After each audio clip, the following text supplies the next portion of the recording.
2500 تا 3000 طن هي روجانا لهولير. هي نيتي وهي بالوري في الريل.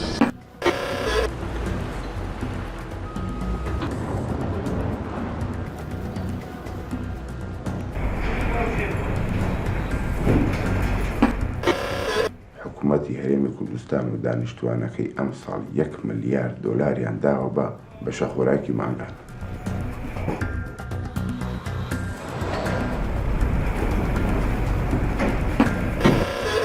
والله الربع يكفي تغيير والله هو اعتيادي.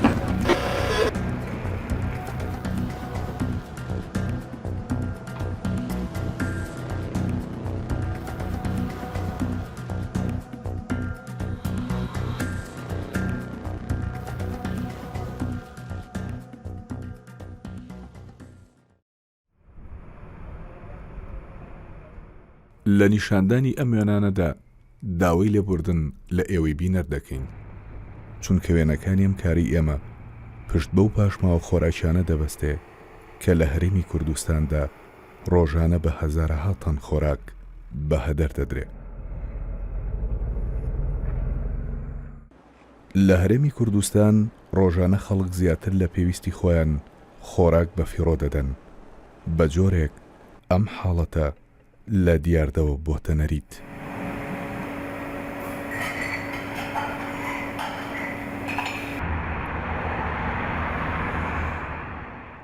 شاری سلێمانی ڕۆژانە 1000 تەن خۆڵ و خاشاک پاشماوەی هەیە.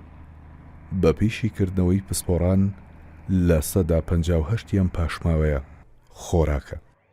ئەم ڕێژەیە تەنها لە ناوەندی شاری سلێمانیدایە. بە شێوەیەکی گشتی کە فڕێ ئەدرێ لە 158 موادی عضویە. موادی عضوی ئەو موادن کە یعنی پێویست بۆ فڕێ نەدرێ، پێویست بۆ بەکار بهێنرێ. یان موادی عضوی ئەو موادانەیە کە جارێکی کە تۆ ناتوانێت سوودی لێ ببینیتەوە. لەناو ئەو موادە عضویانەیە بەشێکی زۆری خواردەمەنیە کە فڕێ ئەدرێ. لە ناوەندی شاری هەولێر و دەوروبەری ڕۆژانە 2600 تەن پاشماوە فڕێ دەدرێ. ڕێژەی پاشماوە خۆراکیەکان لە شاری هەولێر نزیک دەبێتەوە بۆ لە 160.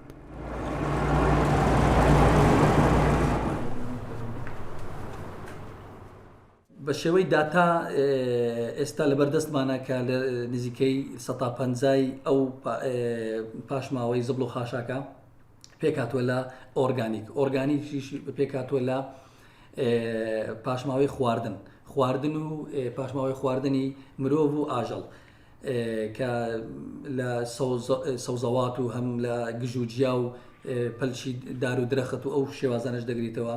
بەڵام نسبەت ڕێژەیەکی بەرچاو خواردنی مرۆڤ. خواردنەکە لە هەموو شتێک زیاترە کە ئەوەی کۆمپۆستی لێ دروست دەبێت، بنەسەمادی ئەزوی لێ دروست دەبێت. بەڵام ئەو حتا خواردنەکەشمان طبعاً 100% سەمادەکەی لێ دروست نابێت، لەبەی خواردنەکەی ئێمەش ئەو خواردنە نییە وەکو ئەوەی لە وڵاتان هەیە ئیعادەی دەکەنەوە یان چارەسەری دەکەن بە کۆمپۆست دەکەن بە سەمادی ئەزوی.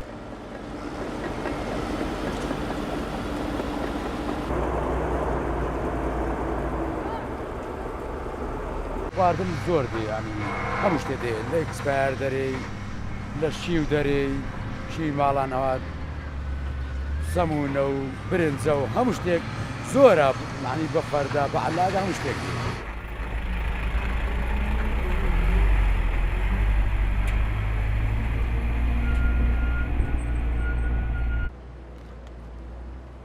لە ناوەندی شاری دوهۆک 650 تەن خۆڵ و خاشاک لە ڕۆژێکدا فڕێ دەدرێت. ڕێژەی پاشماوە خۆراکیەکان لە شاری دوهۆک بە هەمان شێوەی شارەکانی سلێمانی و هەولێر سەر و لە 150 تێدەپەڕێنێت.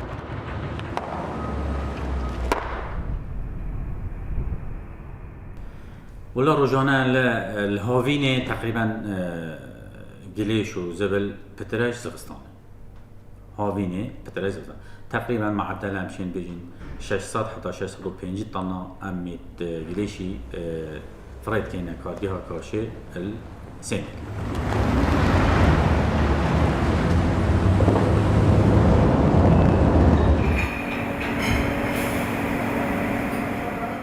ئەمە لە کاتێکدایە کە بەپێی ستانداردی جیهانی پێویستی خۆراک تەنها بۆ یەک مرۆڤی پێگەیشت و ڕۆژانە 50 گرام پرۆتین، چەوری 70 گرام، 310 گرام کاربۆهیدرات، 90 گرام شەکر، 2.3 سۆدیۆم، فایبەر واتە خۆراکە ڕیشاڵەکان 30 گرام، فاتی ئەسید واتە تشە چەورێتیێرەکان 24 گرام، کۆی گشتی 576.3 گرام.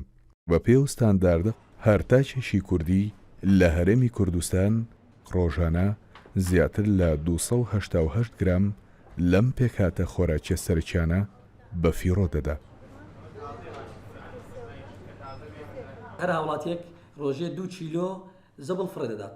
لەو 2 چیلۆیەی کە 150 ئۆرگانیکە دەکا 1 چیلۆی خواردنە لە هەر هاوڵاتێک.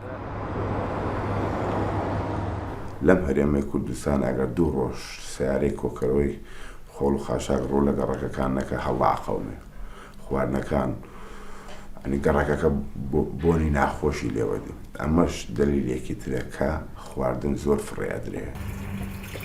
نەبەس خالید پاش 22 ساڵ ژیان بەسەربردن لە یەکێک لە وڵاتەکانی ئەوروپا گەڕاوەتەوە و ئێستا بە یەکجاری لە شاری سلێمانی نیشتەجێ. سەری خەتاکە خەتای جۆری عەرز و جۆری سیاسەتی خواردن فرۆشتن و جۆری سیاسەتی کلتوری خواردن عامەتەن کە خەڵکێتی و کلتوری چێشخانە و کلتوری ئەو شوێنانی کە خواردنی گران و هەرزانە فرۆشن کە بەشێکی زۆری و خواردنی کە تەلەفە بێت لەو چێشخانە هەرزانەکانە. ئەمە جگە لەو بەشە خۆراکە کەمەی کە مانگانە حکوومەت لە ڕێگەی بریکاری تایبەتەوە بە بڕەپارەیەکی کەم دەیداتە هاوڵاتیان. بە دڵنیایی ئەوەی کادرێ بە هاوڵاتی ئەمە بۆ ئەوە نییە پێداویستی ژیانی ڕۆژانی هاوڵاتیان پڕکاتەوە.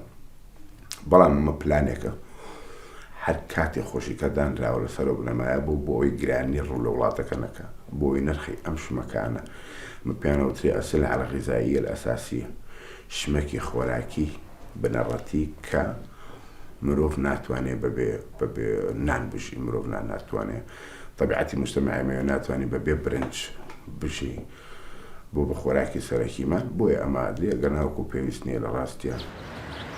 ئێمە کەشتوان بۆ داگیرێ ئەو مانگەی برنجەکە باش بێ هەموو عام ئەیبەن. ئەگەر برنجەکەمان تایلەندی بێ نایبەن نایخۆن. اینجا کە خەڵک یەت لە ئێمەی سوالەکە ئەڵێ وەڵەخۆ برنجی تایلەندتانەیە ئەڵێن بەڵێ ئەڵێن بە چەند ئەڵێ بە 10,000 50 کیلۆ چونکە لەبەرەوەی خەڵک نایبە. ئێمە گلەیمان هەر لەو برنجە تایلەندیەکەیە کە ئەمانن و خەڵک نایبە. ئەو تا خەڵک بێ برنجەکەی بیتێ نایە بۆ چونکە کرێک پارەی کرێکەکەی دەرناژێ بیاتی بە 5,000 کرێ بۆیە دە 15 کیلۆ برنج چییە بیە باتەوە دەبەی پارەکردی 5,000 بە هەمووی پارەکە بای هیسا باش لە بازارە. ئەم بڕە لە ڕووی ڕێژە و کواڵێتیەوە هاوڵاتیان بە خراپ ناوی دەبەن و بەکاری ناهێن و بە بڕەپارەیەکی کەم دەیفرۆشنەوە. کەواتە بەشە خۆراکی ماگانە ئاماجەکەی خۆی نەپێکاوە لە 120 مجتەمە سوودی لێبینی لە 180 سوودی لێ نابینی. طبیعەتی ئەم مجتەمەعی ئێمە ئێستا سلێمانی بۆ بکەم بە نمونە هەولێریش وای لێ هاتووە دانیشتوانەکەی حەزیان لە نانی گەرم و سەمونی گەرمە کە تۆ ئاردێ دەیتی یا هەروەری ناگری لێو یان وەریەگرێ بە چەند فلسێکی فرۆشێتەوە وای لێ هاتوو خەڵک لە ماڵی خۆی نان ناکە ئەچنە سەموخانەکانێک. نرخی فرۆشتنەوەی ئەو بەشە خۆراکی کە مانگانە دەدرێتە هاوڵاتی یەک لە سەردەی ئەو پارەیە کە حکوومەت لە ڕێگەی وەزارەتی بازرگانیەوە دەیکڕێت. ئەگەر 1 ملیارد دلار بی بە خۆراک بۆ هەرێمی کوردستان با بڵێن 100 ملیۆنی ئیسفادەی لێکانەوە 100 ملیۆن دلاری ئێمە ئیسفادەی لێ ناکەین. فەردەیەک ئارد کە هێتە تا ئەگاتە دەستی هاوڵاتی خێزانێکی 5 کەسی 5 کارەتی 9 کیلۆگرام 45 گرامەکە 45 کیلۆگرام کاتە فەردەیەک ئەم خێزانە وەری ناگرن ئەیدەن بە 5,000 5 بۆ 45 ڕێگە کاتێک لەسەردا. نەریتی خۆراک فرێدان لە هەرێمی کوردستان لە کاتێکدایە کە هێشتا سەرەتا بوو نزیکەی 7,000 ساڵ پێش زاین لە گوندێکی بچووک لە نیشتیمانی ئێمە مەبەستمان لە کووردە وەک نەتەوە لەم بەشەی پێی دەوترێت باشووری کوردستان. بۆ یەکەم جار مرۆڤەکانی ئەم نیشتیمانە چالاکی کشت و کاڵیان بە پاچە بەردینەکان دەست پێ کرد لە گوندی چەرمۆ کە دەکەوێتە باشووری ڕۆژئاوای شاری سلێمانی. باپیرانی ئێمە بۆ یەکەم جار لە مێژووی ژیانی مرۆڤایەتیدا توانیان قۆناغی ڕاوشکار بگۆڕن بە قۆناغی کشت و کاڵی.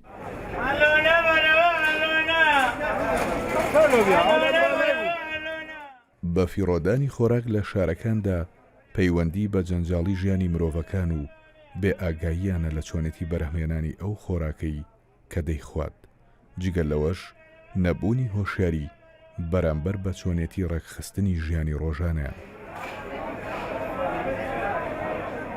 بەشەری ئەم سەردەمەی دوای 50 ساڵی ئەخیر کات و بۆ بە ئینسانێکی مستەهلیک کەسێک کە مەسرەفەکە. ئەگە مەسەلەی ئەم خواردنەش نەبێکەم 300 دلاری بە بگەڕێتەوە 2,000 دلاری لە ساڵێکە بە بگەڕێتوانێ حتمما دروستکراوێکی تر مەوزوعێکی تر کە بازار بەسەر ئینسانی بەسەر تاچیا فەرزەکات ئەو 200 دلاری بە زیاتر پێ خەرجەکات. پێمان وانە بێت کە شتی کە زۆرە ئەگەر خەڵک نەیکات هەروەکوی کە خواردنی زیافرێنێت زۆر شتی تریشەیە گەر نەیکات لە 150 معاشەکەی بۆ گەڕێتەوە تاکیدم.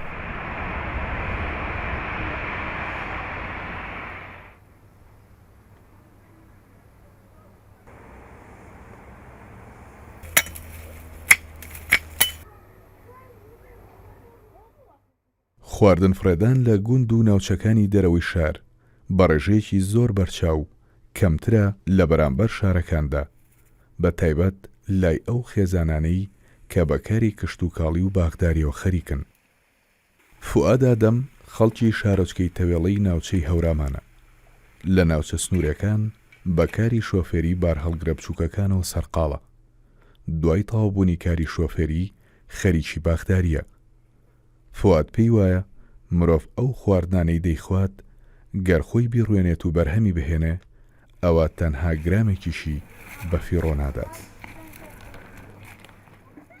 ئێمە بە پێی پێویستی ڕۆژانەمان ڕۆژانە ئەگە هەر خۆمان بین بڵێن 4 نەفەر بین حیسەی 4 نەفەر لەکەینەوە لەبەرەوە زیاکەی نەڕژین گوناحە چون ئێمە زەحمەتمان کێشاوە بڵێن لە بەهارەوە خەریکین تا تەماتەمان ناشتووە تا کوولەکەمان ناشتووە تا هاتوۆتە سەمەر ئەگەر 10 نەفەر بین حیسەی 10 نەفەرەکە لەکەینەوە لەبەرەوە زیاکەی نەڕێژین لەبەرە گوناحە شت بە هەدەدان غەدرە ئێستا من عەزیەتێکم کێشاوە لەویا تەماتەم ناشتووە کوولەکەم ناشتووە شتم ناشتووە گوناحە ئەوە لێکەمەوە نیوێ بەرژم پاش ڕۆی خواردن کە ئەمێنێتەوە بەخراپ فرەئیرێت زاهرێکی شاریە تەمان زاهرێکی شاریە لە دیاتە خواردن فرە نایرە تۆ توانی بەشی ئەوە لێ بکەیتەوە کە ڕۆژەکە پێویستە باقیەکان فرۆشتووە هیچ بەشی فرۆشتمان نییە بەس بۆ خواردنی خۆمانە بۆ ئەوەیە کە ئێمە ئێستا هاتێتە ئەم ناوباخە هیچ بە تعبیرەوە ناکەین ئەم باخە بمانژێنێ ئەگەر بەشی تجارەتی بەڵام ئەوەی کە اکتیفای ذاتی خۆی هەبێت لە باخەکە هەرەوەنی بە هیچ وەختە لە دیهاتە خواردن فرە نەیرە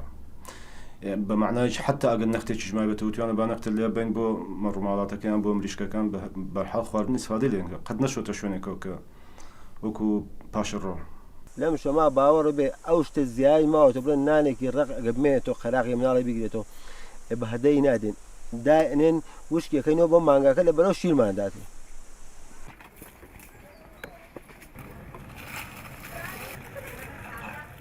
ئێمە هیچی بازار ناکرین ساعتێنێتە ئێرە مەر بۆ تقریبان برنج و ئارد و نان و ئەو شتانە نانیش مناڵەکان احتیمال لە جاروبا لێرە ئەیکەن تا هەموو شتێکمان پێویستیمان پێ نییە ئەوە گەڵایە بۆ یاپراخی خۆمان هەمانە ئەوە تەماتەیە هەمانە ئەوە کوولەکەیە هەمانە ئەوە خەیارە هەمانە ئەوە شتەکانی تقریبان هەموو شتێکمانەیە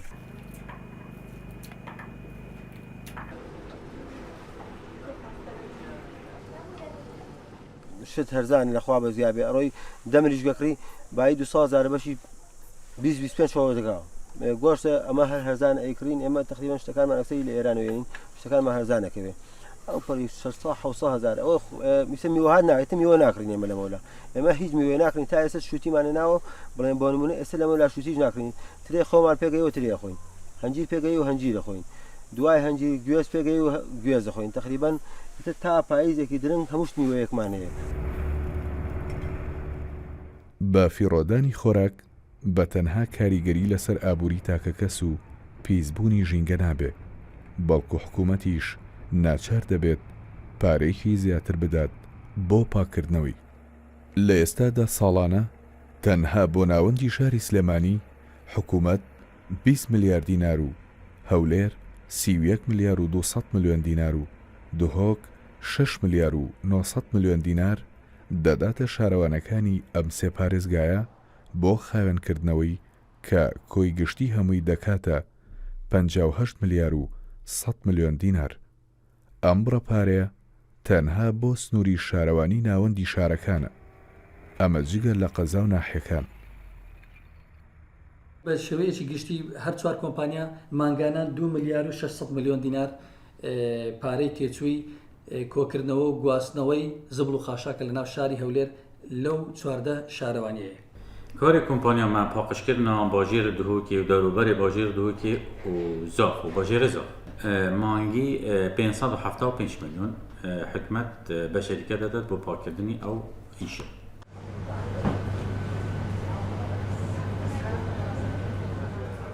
زۆری جۆری خواردەمەنەکان لە سۆپەرمارکێت و ماڵە گەورەکاندا پاڵنەرێکن بۆ زیاتر بە هەدەردانی خۆراک و زۆربوونی پاشەڕۆ. خواردن بە فیڕۆان لێرە ئەو خواردنەیە کە تۆ نەتیجەی زۆر لێنان زۆر کڕین و بە پێی پێویستی خۆت مادەکە ناکڕی، هەرەوەی کە تۆ ناتوانانی بچی لە دوکانێکە یەک تەماتە هەڵگری بڵێ کاکەمە بای چەنە بۆ دابنێت و تۆ پارەکە بێتی بێت دەرەوەی.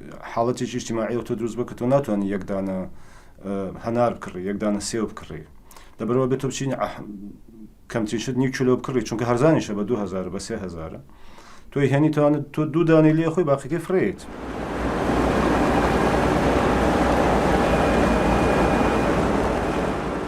ئەوەی بەرچاومان دەکەوێت و دەیبینین نزیکەی 1 ملیار مرۆڤ لە سەرگۆی زەوی کێشەی کەمی خۆراکیان هەیە، واتە توانای دابینکردنی خواردنی پێویستی ڕۆژانەیان نییە. ئەمەش بەهۆیەوەی گۆی زەوی لە ئێستادا توانای دابینکردنی بڕی پێویستی خۆراکی نییە بۆ مرۆڤەکان بەهۆی گۆڕانی کەش و هەوا و کەمبوونەوەی ئاو و بایەخ نەدانی پێویست بە کشت و کاڵکردن لەسەر ئاستی جیهان. ڕێکخراوی فاو پێی وایە دەبێت ڕێژەی بەرەمێنانی خواردن تا ساڵی 2050 بە ڕێژەی لە 170 بەرز بکرێتەوە بۆ دابینکردنی خواردنی ڕۆژانەی خەڵک.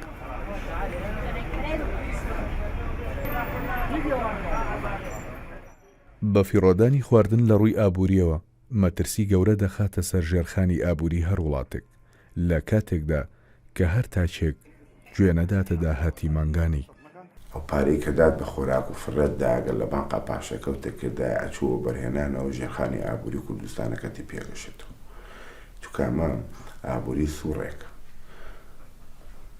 ئەگەر مرۆڤەکان پاشەکەوتیان هەبوومە لە شیکاری ئابووری هاتۆش پاشەکەوتی هەموو خەڵگە بێ بۆ بەرهێنان. چۆن تۆ $1000 پاشەکەوتێکی لە ساڵێکە لە بانقەدان ناوە کۆمپانیایەکی گەورەی ناخۆی یانێ دەوڵەتی دێت هەزارەکەی تۆ هەزارەکەی من و 10,000ەکەی ئەو 100,000ەکەی ئەو لە بانق ڕاکێشێ سوودەیە بە بانق ئەم پارانە هەر هەمووی دایانێ بۆ دروستکردنی جادەیەکی سەریع لە بینی سلێمانی و هەولێر و کەرکووک و دهۆک بە چ پارێکەکرێ لە 170 چی پرۆژە لە دنیادا کاکرێ بە پارەی خاوەنەکانی ناکرێ بە پارەی خەڵکەکرێ.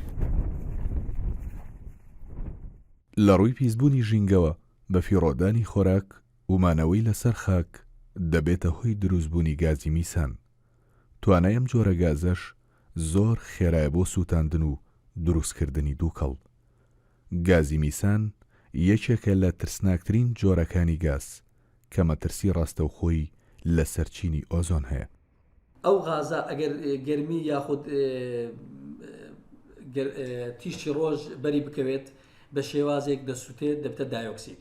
ئەوە پێکاتە ئەلمیەکەیە کە کاریگەری هەیە لەسەر ژینگە. مادەیەک تێدا زۆر خەتەرناکە، مادەیەک تێدا زۆر ئاست نەتاوێنێتەوە، شوشە ئەتاوێنێتەوە، هەموو شتێک ئەتاوێنێتەوە. خۆی یەک مشکلە هەیە لێرە ئەو خواردنە لیکاوێکی لێ دروست دەبی، ئەو لیکاوە زۆر پیسە، ژینگە پیس دەکە، سە ئامێرەکان لێ پیس دەکە، ئامێرەکان لێ تێک دەدا. ئەمە هەمووی نەخۆشی و دابەشەوەی بەسەر هەموو دانیشتوانەکەت، چونکە پێشترە سووتێنرا کە سووتێنرا کەواتە ژینگە و ئاوهاقەتی پیسە کرد.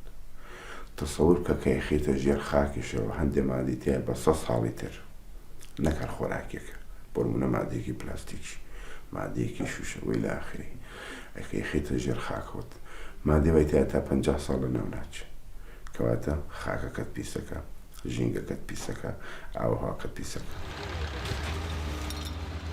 لێرەدا ئەوەمان بۆ دەردەکەوێت کە ڕۆژانە لە هەرێمی کوردستانی عێراقدا زیاتر لە 2,500,000 دلار خۆراک بە فیڕۆ دەدرێت واتە بۆ هەر مانگێک زیاتر لە 75 ملیۆن دلار و بۆ هەر ساڵێک زیاتر لە 900 ملیۆن دلار فڕێ دەدەین و دەیخینە خزمەتی مەرجی خۆمانەوە. چارەسەری ئەو شتە ئیلا معمەلێکی ڕێسایکردنی گلۆبال ڕێسایکردنی پێوە معمەلێکی ستەندەرێکی عالەمی بۆی بتوانێت ئەو کارگەیە بتوانێت ئەو چارەسەری ئەو خۆڵ و خاشە بکات.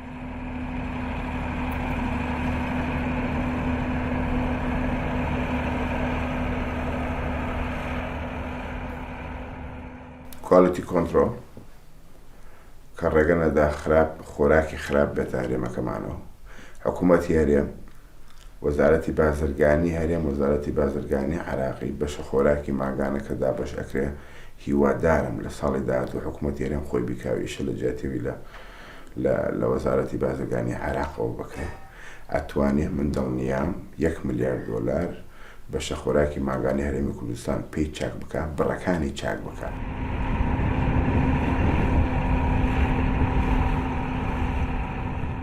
ولا تبذروا تبذيرا إن المبذرين كانوا إخوان الشياطين وبراسي بفي الرودان كارو كردوي أولا كشون كوتو شيطان كشون كوتو خراب كارين لبرو نابي بفي الروب دين أما يك دوام بيغمر فرمي تعامل واحد يكفي الاثنين وتعامل الاثنين يكفي ثلاثة يا بمشي ويا الروات بخواردني كسي بشي دوانك وبي دوان بشي سيانك بمشي ويا كواتم بيما بخو معنا بشينوا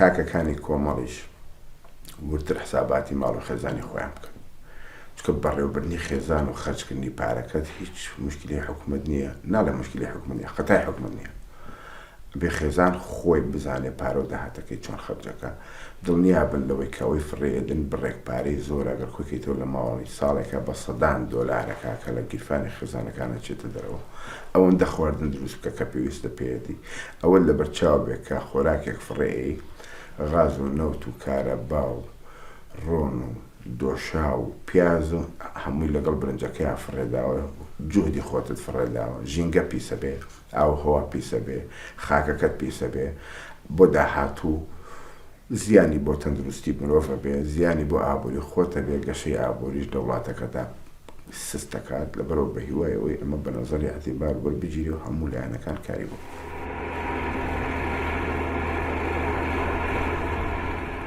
حکوومەتی هەرێم دانستان و یان چەندین کۆبنەوەی لەگەر گەورە شەریکەتەکانی ئەوروپی و دنیای کردو بۆی بتوانێت بە زووترین وەخت کۆمپانیایەک بدۆستەوە بە زووتری وەخت چارەسەری ئەو خۆڵ و خاشا بکەن لە بن بڕ بکەوە